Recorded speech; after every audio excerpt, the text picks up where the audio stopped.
Hello guys, welcome back to my YouTube channel. હું ખુશીરાજ જહા, તમારો નાનો ભાઈ. સ્વાગત છે મારી યુટ્યુબ ચેનલ ઉપર. આપણે ઘણા દિવસો પછી મળીએ છીએ અને અત્યારે ભાઈ હું તો આ ગાડી લઈને આવ્યો હતો અત્યારે. અને હવે આપણે ટ્રાય મારશું કે કન્ટિન્યુઅસ આપણે વ્લોગ ચાલુ કરીએ, કેમ કે આપણે કન્ટિન્યુઅસ ગાડીમાં જઈશું તો તમને બતાવે હું ક્યાં જાઉં છું અને શું કરું છું. તો આજ તો આખી રાત ગાડી ચલાવીને આવ્યો છું અને હવે સુઈ જવું છે.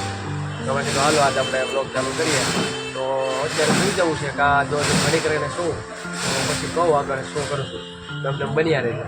Guys, good morning. તો હવે હું જાગી ગયો છું, અત્યાર સુધી સૂતો હતો અને હવે આપણે ગાડી તો પાછળ ભરાય જ છે. થોડી વારમાં નીકળીશું અને આપણે ડાયરેક્ટ તમે મળીશું એક રસ્તા ઉપર. અને હવે આપણે ડેલી આપણો વિડીયો આવશે ભાઈ. ટ્રાય છે પછી તો ભાઈ ના પણ આવે તો ચલાવજો. અને હવે મળું તમને આગળ, કેમ કે અત્યારે નીકળી ગયા છીએ આપણે અત્યારે વલભીપુરથી, સોરી યાર વાપીથી. અને હવે જઈએ છીએ આપણે સુરત. એક વોલ્ટ મારો આપણે આવશે વલસાડ એક વોલ્ટ કરવાનો છે. અને પછી નીકળવાનું છે અમારે ચીખલીથી સુરત ઊભું રહેવાનું છે. આ કયો નેશનલ હાઈવે છે? બોમ્બે સુરત. એમાં કાંઈ ઘટે નહીં મારો ભાઈ. તો એમને આપણે જઈએ છીએ અત્યારે તો સારું છે, વરસાદ નથી આવતો ભાઈ. બાકી તો સવારે અમે નીકળ્યા હતા અહીંયા અને અમુક ખાડા આવી જાય રાતમાં બતાતા જ નથી. બાકી અહીંયા વરસાદ આપણે જોયો છે. અહીંયા વરસાદ હોય તો ક્યાંય ન હોય. એક નંબર વરસાદ. તો એમને બન્યા રહેજો આપણી યારે બ્લોગમાં કન્ટિન્યુ. ટ્રાય છે આપણે. અને અહીંયા થોડુંક બ્લોગ ઉતારવામાં થોડુંક કેવરાવે. એનું કારણ છે કે બહુ ટ્રાફિક હોય આ રોડે. થોડીક ભૂલ પડે તો બ્લોગ તો એક જગ્યાએ પડ્યો રહે અને આપણું કાંઈનું કાંઈ થઈ જાય. ગાડીને નુકસાની આવે, આપણને આવે. એના કરતાં આપણે એવું લાગશે ને કે અહીંયા થોડીક ટ્રાફિક ઓછી છે, ત્યાં જ આપણે બ્લોગ શૂટ કરીશું.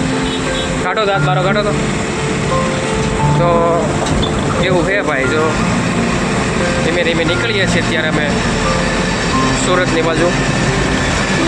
તો ભાઈ હવે વલસાડ પહોંચી ગયા છીએ અમે. અને વલસાડ આપણે પાર્સલ ભરવાના હોય થોડાક, ત્યાંથી ભરી લેવું પછી નીકળીશું. આ ભાઈ વલસાડ સિટી છે. અત્યારે તો બ્રિજ છે, બ્રિજની નીચે આવ્યા અમે. અત્યારે અંધારામાં બહુ ઓછું બતાવ્યું. હવે આપણે તમને સવારે બતાવશું.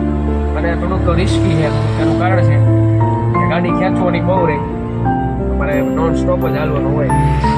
મારે કન્ટિન્યુઅસ 125 કિલોમીટરમાં સ્ટોપ હોય, પણ એ ગાડી આપણે ભરી ખાલી કરી અને નોન સ્ટોપ 70-80 ચલાવવાની હોય. કેમ કે અમારે ટાઈમવાળો માલ હોય. આમ ગણો ને તો મંડી જેવું જ હોય. એટલે આપણે એવું લાગે ને તો બહુ ઓછા બ્લોગ આપણે નાના શૂટ કરીશું, મોટા નહીં કરીએ, જેથી કરીને તમને મજા આવે અને મારે પણ સારું. તો બન્યા રહેજે.